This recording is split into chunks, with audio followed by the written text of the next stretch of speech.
एक बार फिर से ऑन ऑफ करके देखते हैं और मेरे 16,000 बच गए। और अगर आपको भी ये प्रॉब्लम आ रही है ना तो आप भी देखो, लो फ्यूल लेवल दिखा रहा है। किस गियर में है गाड़ी ये तो दिखा ही नहीं रहा। Can EMS failure, ECU failure, ये सारी वार्निंग, इसमें जितनी वार्निंग होती है ना दुनिया की, मुझे लगता है सारी की सारी मेरी बाइक पे आ गई। क्या पता आप लोगों को ठीक से दिख रहा है या नहीं, पर इधर लिखा हुआ है। हेलो नमस्ते सत श्री अकाल, क्या हाल भाई लोग। मैं हूँ शूटर विजय और स्वागत है आपके अपने यूट्यूब चैनल पे। तो भाई आज का वीडियो ना KTM राइडर्स के लिए और हस्क्वर्ना राइडर्स के लिए बहुत ही इम्पोर्टेंट है। तो अगर आप लोगों के पास हस्क्वर्ना या KTM ड्यूक 250, 390 या RC कोई भी आप चला रहे हो ना, तो ये वीडियो ध्यान से देखना, आप लोगों के लिए काम का है। तो मेरी बाइक पे एक इशू है जो कि मेरे बाइक लेने के लगभग 3-4 महीने बाद से ही आने लगा था। वो है कैन EMS फेलियर का, जो इस पे मीटर पे दिखाता है ना, वो चीज़ दिख रही है कंटिन्यू, वो मैसेज आ रहा है। तो उसको मैंने काफ़ी बार सर्विसिंग के टाइम पे चेक करवाया, लेकिन वो ठीक नहीं हो पाया या ये लोग ठीक नहीं कर पाए। आप लोगों की गाड़ी में भी ये इशू आता होगा और धीरे धीरे ना अब वो प्रॉब्लम और बढ़ गई है। अब EMS फेलियर के साथ साथ मुझे गियर भी नहीं दिख रहे हैं कि किस गियर में अपनी गाड़ी चल रही है। बाइक की क्या रेंज है वो भी नहीं दिखा रहा है कि कितना फ्यूल है। और ECU फेलियर का भी इस पर अब ये मैसेज दिखने लगा है। तो बहुत सारे इशू मेरे ख्याल से जितना बाइक पे होते हैं ना, सारे इशू इस पे दिखने लगे हैं। तो सर्विस सेंटर वालों का सीधा साफ कहना था कि भाई आप मीटर चेंज करा लो, काम हो जाएगा। और मीटर भाई ऐसे 1000-2000 की चीज़ नहीं है यार, 16,000 का मीटर है इसका। तो मीटर चेंज कराना मुझे अभी कोई सोल्यूशन नहीं लग रहा है, क्योंकि ऐसे देखो तो बाइक में कोई प्रॉब्लम नहीं है, सिर्फ वो मैसेज दिख रहे हैं, बाकी और कोई इशू नहीं आता है। बाइक पे चलने में कोई कमी नहीं है, कोई दिक्कत नहीं है। पर लॉन्ग राइड में कहीं ना कहीं एक डर बना रहता है कि यार कहीं गाड़ी बंद हो गई, रुक गई, या कोई नई प्रॉब्लम आ गई तो क्या करेंगे। तो दूसरा उन लोगों ने ये बोला कि आपकी बाइक के पास, आपके गियर लीवर के पास एक सेंसर होता है जिसको चेंज करेंगे तो शायद ये प्रॉब्लम सॉल्व हो जाए। तो वो मुझे सही लगा, लेकिन उसमें भी एक प्रॉब्लम है कि भाई गियर लीवर का जो सेंसर है वो आपके सिर्फ गियर्स दिखाने लगेगा मीटर पे कि आपकी गाड़ी किस गियर में चल रही है, वो आपको पता चलेगा। बाकी की प्रॉब्लम गियर सेंसर से कैसे सॉल्व हो सकती है ये मुझे नहीं समझ में आ रहा। तो बोला तो सर्विस सेंटर वालों ने यही है, तो आज हम वही चेक करने जा रहे हैं। गियर सेंसर कितने का आएगा, कितना खर्चा है उसमें, वो देखेंगे। और एक प्लस पॉइंट इसमें यह है कि गियर सेंसर चेंज करने के बाद अगर बाकी की प्रॉब्लम सॉल्व नहीं हुई तो मुझे कुछ भी पैसा नहीं देना है भाई, मैं उनका नया गियर सेंसर वापस कर दूंगा और अपना वापस से लगा लूँगा, क्योंकि फिर समझ में आ जाएगा कि अपने गियर सेंसर में कोई प्रॉब्लम नहीं है। तो बात करते करते मैं पहुँच गया हूँ विजयनगर KTM।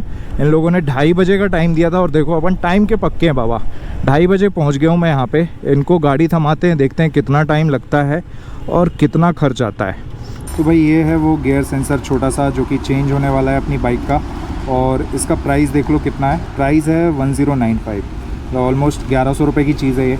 बाइक अपनी लग चुकी है ऊपर, वो देखो, और अब इसमें काम चालू होने वाला है। तो एक बार ये चेंज करने के बाद देखते हैं क्या सीन है, अपनी गाड़ी में जो प्रॉब्लम है वो सॉल्व हो चुकी है या नहीं, क्या है जो भी अभी आप लोगों को पता चल जाएगा।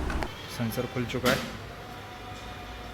एक बार चेंज हो जाए और फिर देखते हैं इसकी प्रॉब्लम अपनी सॉल्व हुई है या नहीं।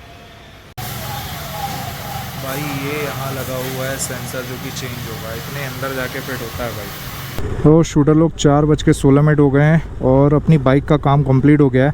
मैं जा रहा हूँ एक बार चेक करने के लिए कि प्रॉपर काम हुआ है या नहीं, मतलब अपना जो गियर सेंसर चेंज हुआ है उसके बाद अपनी पूरी प्रॉब्लम सॉल्व हुई है कि नहीं। देखो अभी गियर्स तो दिखने लगे, आप लोगों को दिख रहा होगा, ये 0 है, ये मैंने 1 डाला, ये 2, 3, 4, 5। तो गियर्स तो सारे दिख रहे हैं। लो फ्यूल लेवल अभी दिखा रहा है, यहाँ से देखते हैं। फ्यूल रेंज 110, चलो ठीक है, फ्यूल रेंज ऐसे करने पे दिख रही है, अभी सामने नहीं आ रही है। ट्रिप 1, ट्रिप 2 रोड मोड पे लगी हुई है। एक बार चला के देखते हैं, क्योंकि ये जो प्रॉब्लम थी ना, ये ऐसी प्रॉब्लम है कि कंटिन्यू नहीं दिख रही, कभी दिखेगी कभी नहीं दिखेगी। तो गाड़ी है अपनी रोड मोड पे, 3rd गियर, और अभी तो प्रॉब्लम नहीं दिख रही है। तो मैं प्रॉपर एक बार चेक कर लेता हूँ बाइक अपनी, और उसके बाद आप लोगों को बताता हूँ कि अपना काम हुआ है या नहीं और कितना पैसा लगा इसमें। तो देखो फ्यूल रेंज भी दिखनी शुरू हो गई है यहाँ सामने, जो कि थोड़ी थोड़ी देर में मीटर पे दिखती है, गायब होती है, तो वो भी दिखने लगा है। तो मेरे ख्याल से भाई प्रॉब्लम तो अपनी सॉल्व हो गई है, और जो बाकी की चीज़ें हैं ना वो 1-2 दिन में पता चल जाएगा, क्योंकि ये गाड़ी कभी कभी तो ऐसा करती है नाटक कि अभी है प्रॉब्लम, फिर 1-2 दिन नहीं है, फिर दिखने लगेगी लो फ्यूल लेवल। ये इधर पे ये एक तो कुछ तो साइन है जो कंटिन्यू ब्लिंक हो रहा है, ये पता नहीं किस चीज़ का है, पर फ़िलहाल ऐसा लग रहा है कि अपनी बाइक की प्रॉब्लम हो गई है सॉल्व।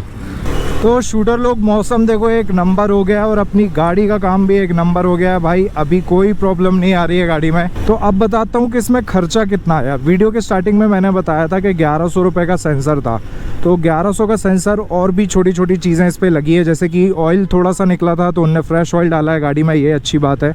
दूसरा, ऑयल सील निकली हुई थी तो ऑयल सील लगाई है, उसका पैसा मुझसे ही लिया है, वो फ्री नहीं था, जबकि जो ऑयल निकला है वो उनने फ्री में ही डाला है। तो सारा कुछ सर्विस चार्ज और ये सारी चीज़ों को मिला के मेरा जो खर्च हुआ है वो हुआ है 1500 रुपये।